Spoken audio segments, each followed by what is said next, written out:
difficulties. Good evening, and thank you so much for taking the time to join us this evening. I am Dr. Latanya McDade, the new superintendent of Prince William County Public Schools, and I'm pleased to be joining you tonight. It is our hope that you leave this 1-hour webinar with a better understanding of the plans for the upcoming school year. Our agenda for this evening starts with an overview of our back to school plans. I will walk you through some of the critical information we believe you need to know at the start of the school year. I will then turn the presentation over to Mr. Todd Erickson, our Associate Superintendent for Central Elementary Schools, who will share details on the virtual elementary plans. Following Mr. Erickson, Mr. William Bixby, our Associate Superintendent for Middle Schools, will share the middle school plans for virtual only students. Lastly, Mr. Michael Mulgrew, our Associate Superintendent for High Schools, will provide the high school virtual only details. We will conclude this evening by addressing a few high-level questions. Any questions that may be specific to your individual student and your respective base school, those questions are best addressed to your child's school. Each school will be providing similar briefings with more specific information to the school communities over the course of the next 2 weeks. The pandemic has no doubt been hard for everyone, and we know there continues to be concerns. As educators, the research and the last year has shown clearly that students are best served in person. This is important for both their academic success and emotional well-being. And we're excited to have nearly 97% of our students returning in person at the start of this school year. And while our goal is to have every student return in person safely and to minimize any disruption to their learning, we recognize that some of our families need a virtual option. For all those who chose virtual only options, we will provide a high quality education for your student, and we will share more details in just a moment on our virtual plan. Be sure to mark your calendars. The first day for all students, both virtual and in person, is August 23rd. With 97% of students returning in person, we will be operating as close to pre-pandemic operations with a few modifications, including limited use of physical distancing. COVID-19 vaccines are not required for the start of the school year. However, be sure to make note of other vaccine requirements. A complete list of required vaccinations can be found on our website. Due to the limited ability to physically distance and the continued health concerns of COVID-19 from health experts, we will be implementing indoor masking when students are present in most cases. Masking has a number of benefits, including maintaining a mitigation layer when physical distancing is not possible. A significant benefit to masking is that the CDC does not consider students close contacts if wearing masks. This will minimize quarantines that disrupt their learning. Additionally, masking for now will allow students of all ages to receive the vaccine that we are hopeful will be ready for the fall. Masking also will hopefully reduce potential staff illnesses or quarantine, meaning that our teachers can stay in your child's classroom for those in person. We know that masking is not fun, and I heard personally from all sides of this issue. It is my hope that we can work together as a community to the benefit of all and ensure the safest environment for everyone until we can move to a situation where we no longer require the masks. We have strived for a common sense approach to when masks are required, and we have made some exceptions. So let's review the chart. This chart outlines the requirements for masks.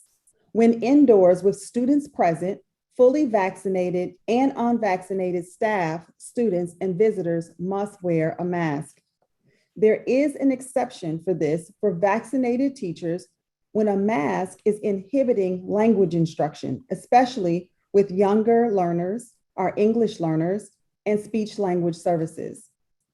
Per federal requirements, everyone must wear a mask on school buses. When eating, of course, masks are not required, but are encouraged to be placed back on as soon as possible. Outdoors, including PE, recess, athletics, and bus stops, masks are not required.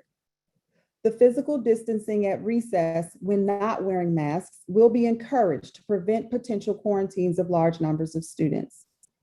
When indoors for athletics, masks will not be required for those vaccinated, but will be recommended for those unvaccinated.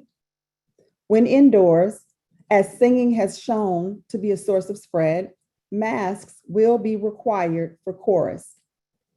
Also indoors for band, woodwind, and brass instruments, masks won't be required, but instrument coverings will be used as needed. When indoors and no students are present, vaccinated staff will not be required to wear a mask. Unvaccinated staff are required to wear a mask. Most PWCS staff were vaccinated earlier this year as part of the vaccination clinics. And lastly, any student or staff member whose disability or medical condition prevents them from wearing a mask will not be required to do so. I would now like to move on to a few other key things that we believe you should know. Thanks to federal funding available, breakfast and lunch for students will be provided at no cost. As we shared, with 97% of students in person, students will eat in the cafeteria following pre-pandemic capacity.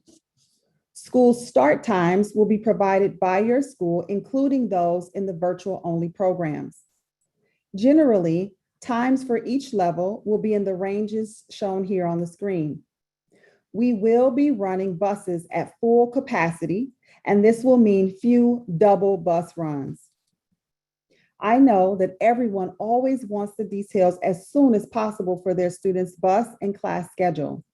Our staff will work diligently over the next 2 weeks to get everyone scheduled. Most information will be available in Parent View around the following dates. On August 17th, transportation bus schedules will be released. The following day, elementary schedules will be published. And lastly, on August 20th, middle and high school schedules will be published in both Parent and Student View. PWS is now a one-to-one school division. This means we will be able to provide every student a laptop. Each school will assign students their laptops, including those who are virtual. If your family needs help for internet access for your student at home, please contact your school. Free at-home internet is available for any student with need. New this fall, we will be providing low-cost optional insurance through an outside company to families for student laptop damages or loss. Look for more information about this program from your school and as we get closer to laptop distributions. Both in-person and virtual students will continue to use Canvas as this is our learning management system for every student. The Hub, which includes Parent View and Student View, will continue to be used by all students, and you will be asked to complete new school year packets, such as emergency cards, online via the Hub. Completing these forms online ensures you are able to securely provide information directly into your student's account, and it reduces errors by staff needing to transcribe the information from paper. I will now turn the presentation over to our Associate Superintendent for Central Elementary Schools, Mr. Erickson, in just a moment to discuss the virtual elementary school plan. But first, I have a few points that apply to all levels. It is important to note that students not previously enrolled in the virtual option may not change to virtual. We are committed to continuity for every student, classroom, and teacher, and switching back and forth as occurred last year is detrimental to learning. If a family has need for virtual learning, exceptions for medical need will be considered by applying for homebound instruction services. Details of this process are available on the PWCS website. Those who did select virtual and want to return in person may do so at any time for any reason, as required by the Virginia Department of Education. Please contact your school to make the change to return to in-person. Students who choose virtual will be allowed to participate in out-of-school time activities, those activities that occur outside of the regular school day. Even if they are offered in person, virtual students can participate. This includes sports, enrichment activities, tutoring, and mentoring. Lastly, unlike last year when cameras were optional, all virtual-only students must have their camera on and engage in their class daily. I will now turn the presentation over to our Associate Superintendent, Mr. Erickson. Thank you, Dr. McDade. At the elementary level, we work to provide virtual students with optimal instructional experiences while maintaining a connection to the base school and everything that is involved with being part of their school. Our virtual students will have opportunities to participate in activities connected to their schools. Space will be available for students who return to in-person from virtual instruction. Typically, there are low numbers of virtual students within grade levels at individual schools. In order to create all virtual classes, we have grouped students from several schools to form all virtual classes by grade levels in a virtual academy model. Our students will be dually enrolled with their base school and with the Virtual Learning Academy as a program. Class sizes will be within our PWCS requirements. Our all virtual classes will be led by veteran teachers with extensive training and experience with virtual instruction contracted through Proximity Learning. Next slide, please. While not your base school teachers, the proximity teachers are leaders in the field that have been providing virtual instruction for school divisions since 2009. Proximity has worked with over 100 school divisions, and we are pleased to incorporate their expertise with virtual learning. Our virtual teachers with Proximity will be following PWCS curriculum and pacing. Our intent is for them to partner with school-based grade levels to be part of the planning with them. In addition, Proximity will collaborate with PWCS teachers for grades, report cards, and parent-teacher conferences. All of our virtual classes will follow the same schedule, similar to in-person instruction. Our virtual students will participate in grade level assessments throughout the school year. We have assigned Kimberly Worley, who is principal of the upcoming Rosemount Lewis Elementary, and Donna Kirby, former principal of Victory Elementary, to oversee our Virtual Learning Academy. Ms. Worley and Ms. Kirby will report to Dr. Jarslyn Hart, Associate Superintendent for Western Elementary Schools.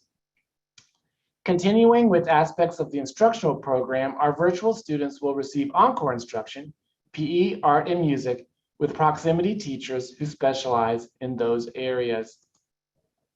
Counseling services will be provided through base schools. Regarding our students who receive special education services, individual education programs, IEP teams will meet. The case manager will be from the base school. The teams will meet to propose FAPE, free and appropriate public education. If parents or guardians indicate that they are choosing the virtual setting, the team will determine the amount of time and instructional areas that will be addressed through virtual instruction. Class sizes will be according to PWCS requirements. Students who receive speech and language or 504 services will have those services provided through their base schools. Related services will be provided through base schools as well, or in some cases, through an itinerant PWCS staff member. Students who receive support with English language services will receive their EL services with Proximity teachers as well as part of their instructional day. Our gifted students will receive their services virtually through their base school. We thank you for your partnership on behalf of your children. At this time, I would like to pass it over to Mr. William Bixby, who's Associate Superintendent for Middle Schools.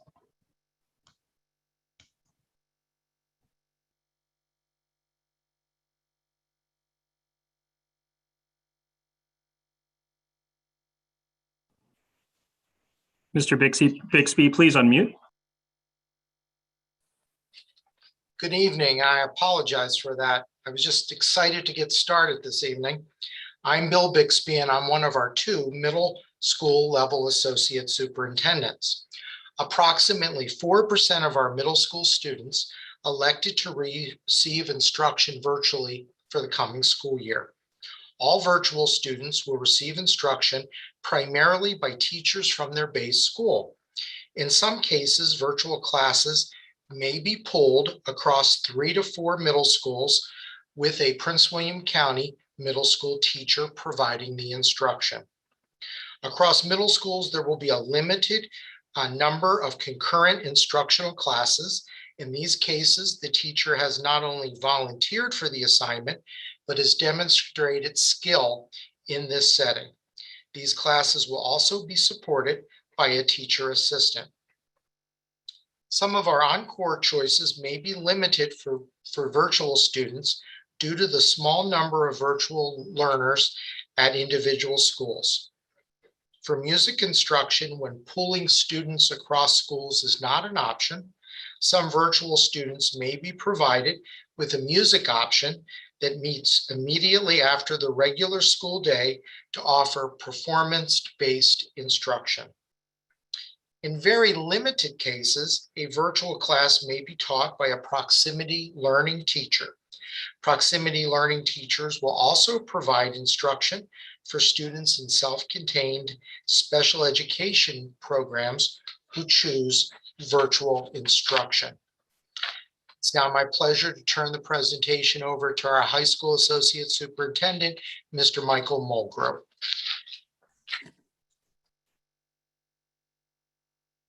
Thanks. Good evening. My name is Michael Mulgrew, and I am the Associate Superintendent who supervises all of the high schools in our district. Last spring, given the complexities of the master schedules at high school, the high school's principals group met and recommended a clear and simple plan that virtual students would be serviced primarily through Virtual Virginia and then Prince William County's own virtual high school. The high school principals group, after working with high school teachers, recommended that concurrent instruction will only be used in extreme cases, but it's not because it is not sustainable. High school students will utilize proximity learning teachers for some self-contained special ed classes and to meet the needs of our English learners. Principals realize that some virtual choices are limited and some classes would only be offered because virtual instruction does not work well for some students, for example, CTE and some pre-advanced classes. For virtual students, the base high school remains responsible for services such as EL classes, IEP-related services, and counseling. High school students who choose the virtual only option will be contacted by their base school to discuss the specifics of their schedule. And your school would be the best place for questions specific to your student. I'll now turn it back to Dr. McDade. Thank you, Mr. Mulgrew.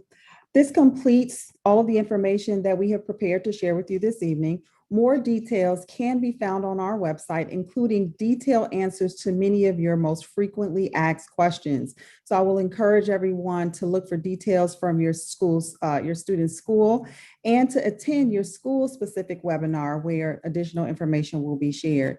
Be sure to look for division communication. This will be through the Scoop newsletter as well as social media, and we'll provide further updates as we prepare for school reopening. I want to thank you for your time this evening, and for those of you who wish to remain on with us, we will answer a few high-level questions, as many as we can, before we close for the evening. So at this time, I will turn the presentation over to Mr. Matt Guilfoyle, our Associate Superintendent for Technology and Communication, to moderate our question and answer session for the evening. Mr. Guilfoyle will call on members from the Prince William County Public Schools Executive Leadership Team who are also joining us this evening on the webinar and prepare to answer questions that you may have. Mr. Guilfoyle. Yes, good evening. Thank you all for joining us. There's a few questions that I can answer right off the top without having to call on anyone. Were some questions related to, can we get a copy of this presentation? Absolutely. We can post this presentation to our website.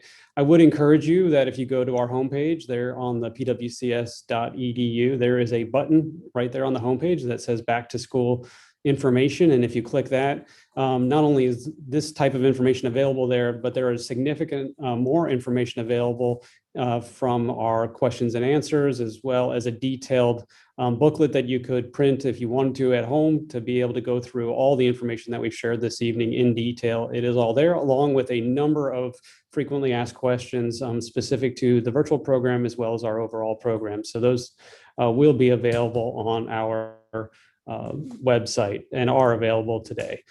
So our first question, an additional question I have, I'm going to ask Mr. Erickson to answer, and that is related to the Encore program that will be available to virtual elementary students. If you could talk a little bit about the types of programs that would be available, specifically someone was interested in, would you still have drama? Thank you, Mr. Guilfoyle. The schools will be having activities related, as we mentioned earlier, activities outside of the school day. But our Encore rotation will be held to music, art, and PE in our virtual setting. During the presentation, I didn't mention, but students will also have they will also have access to library services, checkouts of books, and so forth in that regard. Thank you, Mr. Erickson. The next question I'm going to ask Mr. Bixby to answer, and that's related to the grading policies that would be in place for students who are in the virtual only setting. Mr. Guilfoyle, the grading policy is the same for students who are virtual as well as for those students who are in present. Thank you. Mr. Erickson, another question for you related to the curriculum. If you can talk to a little bit about how the proximity teachers will follow the PWCS curriculum. Yes, thank you, Mr. Guilfoyle. Yeah, so we'll be providing the proximity teachers with our curriculum, and then our intent is that the teachers will also be planning with grade level teams at specific schools so that they can be part of the actual planning process. This will include pacing as well, so we'll make sure that they're, that they're in lockstep with the rest of the division and using their curriculum.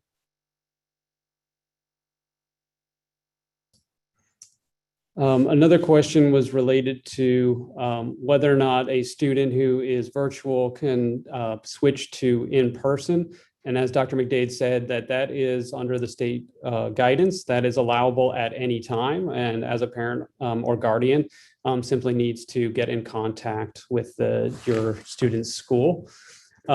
Second question another question that I can answer is related to how do we go about, we need help with internet at home for our student, and how do we go about receiving that? Again, that would be something that you simply contact your school and they can provide you with a take-home hotspot so that you can access the internet for your student.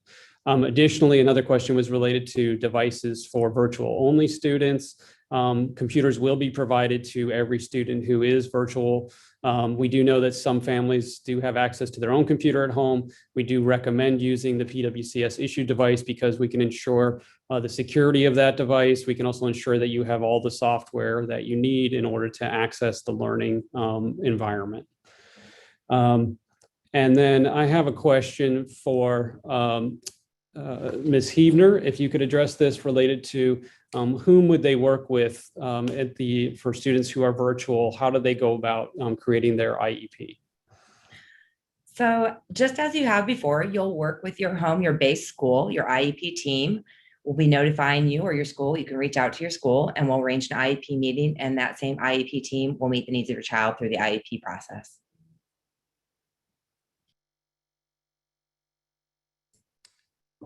Okay, another question, Mr. Bixby, if you can answer for those students who would be in those performance-based music classes, how would they go about getting their instrument?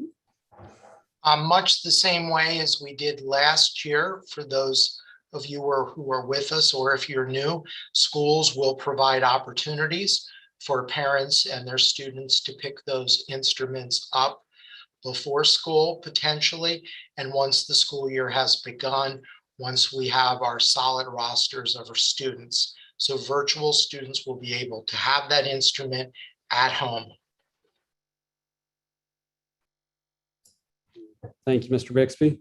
Another question was related to technical challenges related to virtual only and who would you go to for support? So again, that's why we do recommend that you have the device that's issued by your student school, and then PWCS through your base school will support that device and be able to help you if you're having technical problems with that device. For those students who are in the elementary level and who are working through proximity learning, Proximity Learning will have a specific login to the Canvas environment as well as to the Zoom specific with those proximity teachers. And Proximity will provide technical support if there are challenges with any of those individual classes. But in terms of the device or any software that we've issued through Prince William County, your base school will continue to support it. Ms. Huebner, can you talk a little bit about attendance and how students' attendance will be taken for virtual only students? Sure, absolutely. We have an attendance regulation that will be posted soon, but as we've previously expressed, the best approach for children when they're learning in the virtual environment is to have their cameras on and be present in class. So we will be putting forth the expectation that cameras are on so that children can be accounted attending. If there's a problem, a technical problem, you'll reach out and work with your teacher to accommodate for that, but attendance will follow the normal attendance procedures with normal expectations that students attend class on a regular basis or notify for excused absences. Mr. Erickson, can you speak to students that are in the virtual only, and will they follow the Prince William calendar? Oh, yes, our virtual students will follow exactly our Prince William calendar in regards to holidays and different breaks and so forth.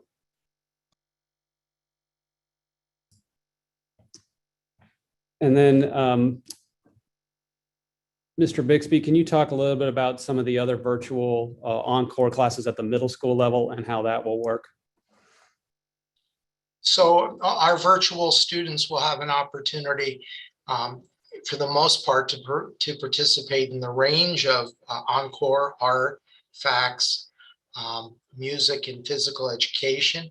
If there are materials that the student needs, there will be pickup opportunities for the family to come by and get those materials to support the in-class instruction. In some situations, we will try to offer performance-based music after school so that we can avoid concurrent instruction.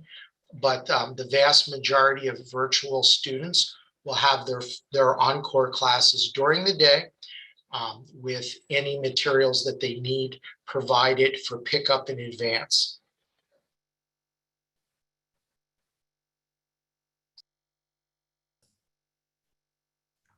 Mr. Shiroki, can you speak to meal availability for students who are virtual?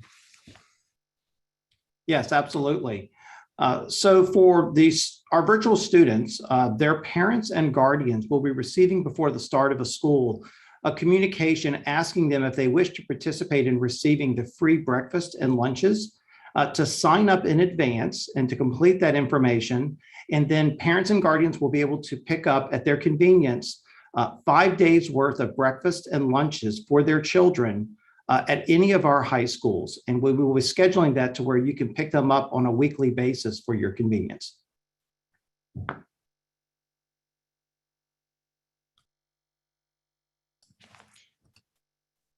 Mr. Erickson, can you speak a little bit about the on-camera expectations for students? Yes, further guidance will be coming, but as Ms. Huebner said, we'll be expecting the students to be present on camera, engaged with their classes, and basically, you know, just participating actively, but more specific information will be forthcoming. Mr. Erickson, can you also talk a little bit about the schedule? What does it look like for a virtual only student in terms of what we know that you said that there'll be a single schedule, but can you talk about what does that schedule look like in terms of do students have breaks and how long is the day? And can you talk us through that a little bit? Yes, our general schedule will be basically like our typical elementary schedule. So we'll be having specific times for language arts and math, science, and social studies that will be aligned with the times that we have at all of our elementary schools. Same with our PE, art, music, our encore. There will also be a time called core extension, which will be opportunities for additional instruction in our core areas. We will be giving students time for break during the day, so that they're not live on screen at all times, but the teachers will be, giving students a chance time to work and then come back, very similarly to what we were doing this past school year.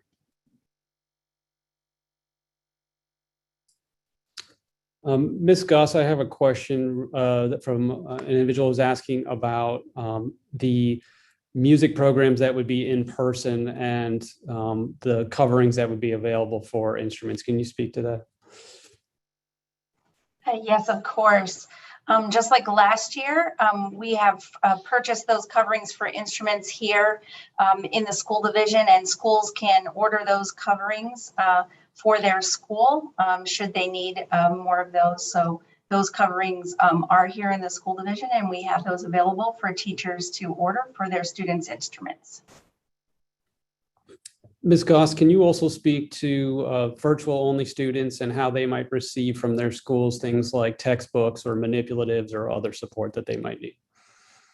Absolutely. So depending on the level, again, all of our students are connected for elementary. They're connected to their base school, and so they would be working through the virtual academy principal along with their base school principal for those items.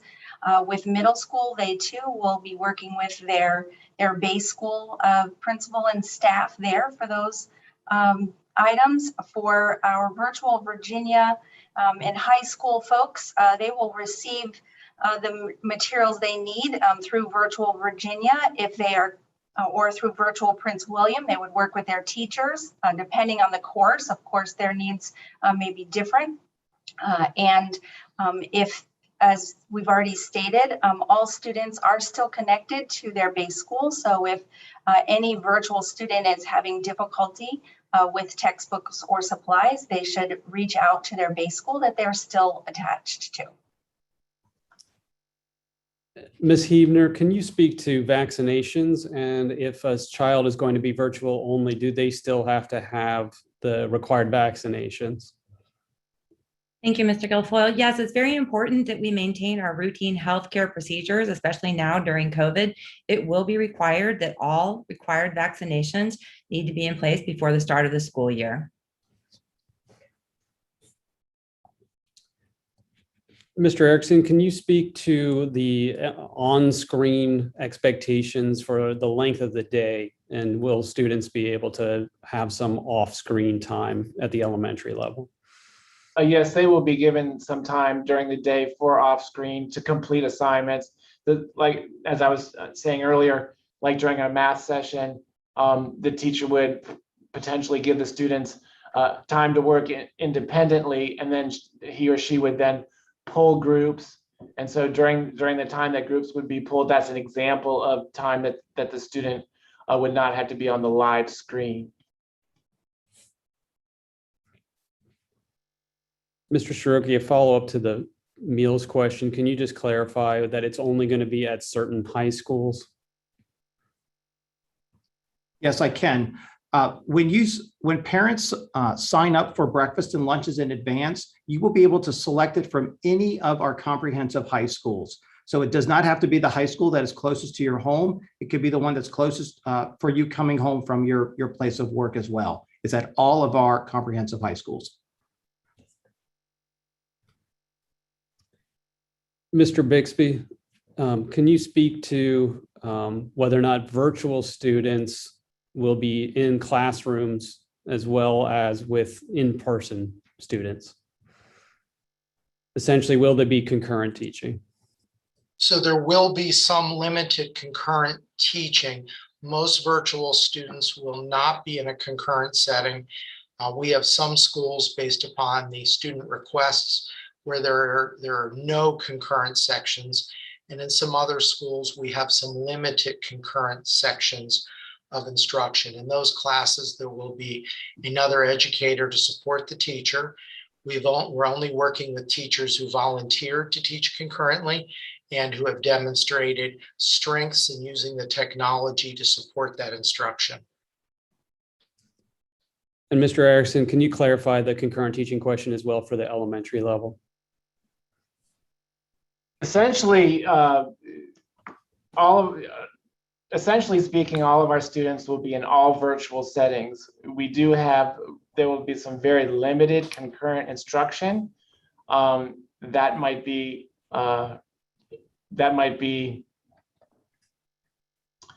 in regards to maybe some resource supports that we're providing. But for the very most part, all of our instruction will be all virtual.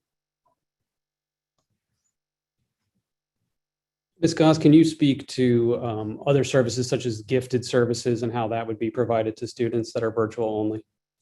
Absolutely. Gifted services will be provided by the gifted education teachers that are connected to the base school for students.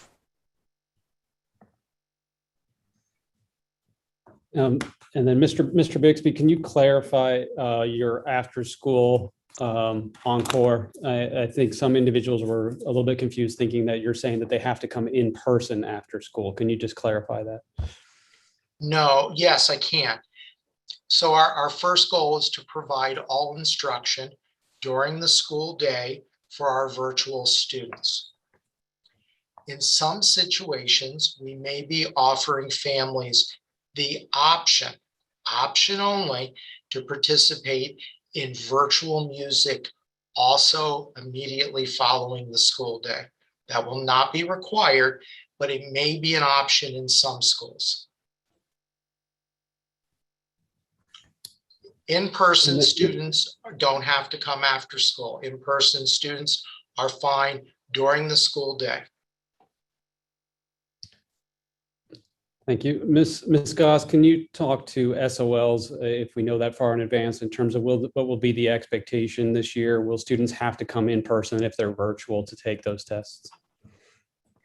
As with last year, my understanding currently is that students will be required to take those exams in person for the state standards of learning tests. So we have not received any different information. So all students who are taking those exams will need to be in person to take those. Mr. Mulgrew, can you clarify, are the high school classes, are they every day or are they asynchronous classes? Are you speaking about virtual Virginia or virtual Prince William? I think you should probably clarify both. Yeah, virtual Prince William is used and they are asynchronous as far as the learning materials. However, teachers do provide some instruction and there is some synchronous instruction that goes along with it. Virtual Virginia is primarily asynchronous, which means that students can work at their own pace, but there will be requirements for teachers to be able to provide some service to those students as well.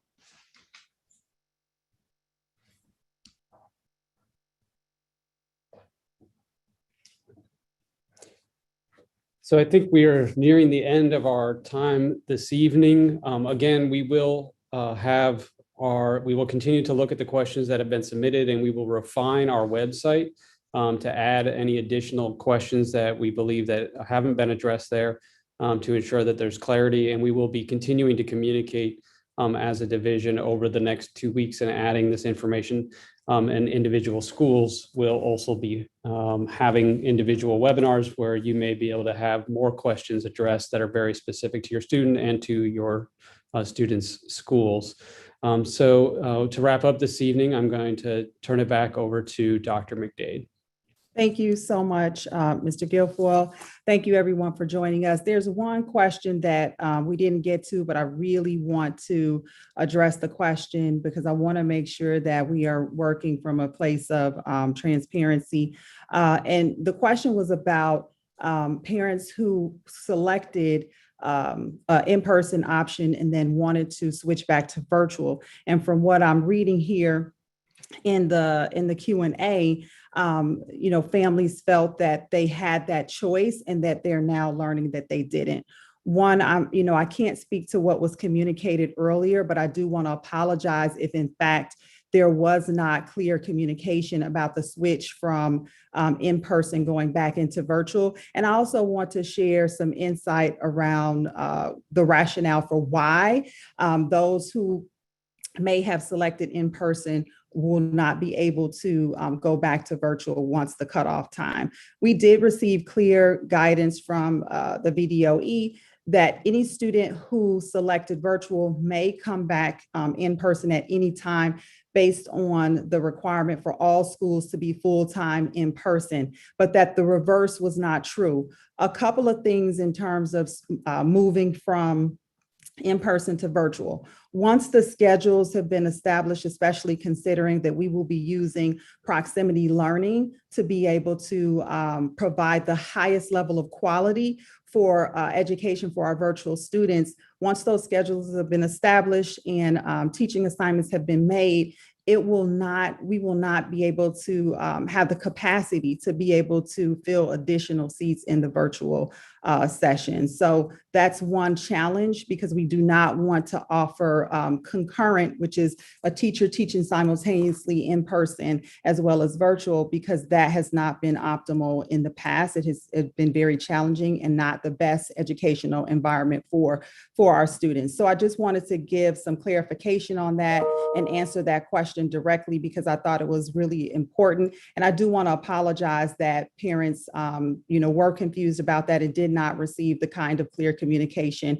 around those decisions that needed to be made. I also just want to say thank you so much for your patience earlier with the start of the webinar. And thank you for joining us this evening to receive this information. And please do join your school community webinars, as additional updates will be provided as they come through those sessions as well.